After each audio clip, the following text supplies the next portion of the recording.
Do you like potatoes? And if so, what's your favorite way to eat a potato? I have a funny question for you. Did you know that potatoes can preach?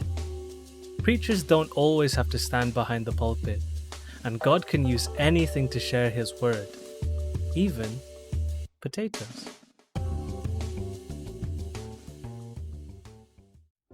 Leonard Hastings was not a preacher, he was a farmer, and in the spring of 1844 he planted a field of potatoes.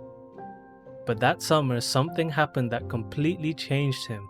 Leonard learned about Jesus' soon coming from a man named William Miller. Based on biblical prophecy in Daniel, William Miller preached that Jesus was coming back to earth on October the 22nd, 1844. Meanwhile, the potatoes were almost ready for harvest. But Leonard felt that with Jesus coming in a few more weeks, he would not be needing the potatoes and decided not to harvest them. Word got around that he was not digging up his potatoes because he believed that Jesus was coming. Everyone knew that the potatoes would rot in the ground if they were not harvested. So when Jesus did not come back on October the 22nd, the neighbors had a good laugh at Leonard and wondered what his family would be eating.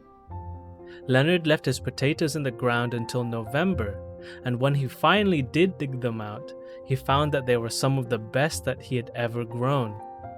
However, things did not go as well for his neighbors. A potato disease came to the area that year and rotted nearly all of the potatoes that had been dug at the proper time.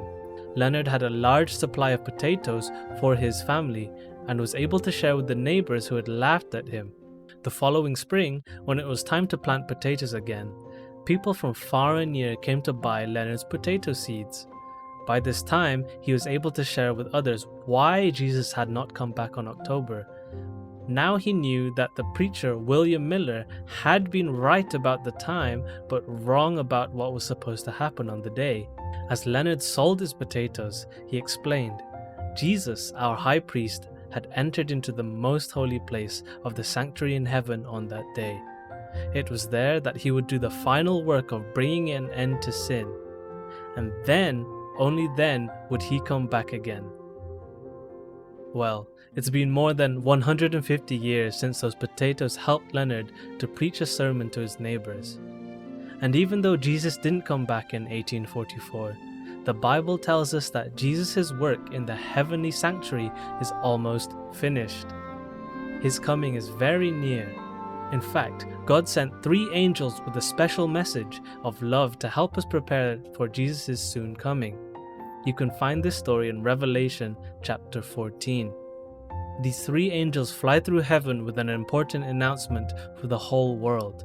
In fact, no matter where you live or what country you're from or what language you speak, their message is just for you. And what do these 3 angels say? The first angel tells us to worship God because He is our Creator. Today, many people have forgotten God. They think that humans came from monkeys or even something else. But this angel reminds us to worship the Creator who made us, and soon He'll come to take us back to heaven. The second angel tells us to follow what the Bible teaches. The world teaches lies that pull us away from Jesus. Many people are confused and don't know what to do. But if we study the Bible, we'll know what's right. And we'll know Jesus as a friend when He returns. The third angel tells us that we need to make a choice. Will I worship God or Satan? If we love God, we'll follow all of His laws, and that includes honoring His 7th-day Sabbath. Right now, in many places around the world, it's easy for people to keep the 7th-day Sabbath.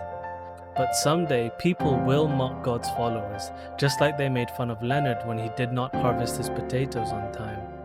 You can ask God to help you stay close to Him and honor His Sabbath, no matter what other people do and think. So, the next time you think about eating a potato, take a moment to think about the silent sermon your life is preaching to the people around you. It's true that Jesus did not come back in 1844, but He has promised to come when the time is right. more than anything, he wants to take you to heaven, and he wants to take your friends and family to heaven also. That's why he sent the 3 angels to wake everyone up and to tell us that the time is almost here.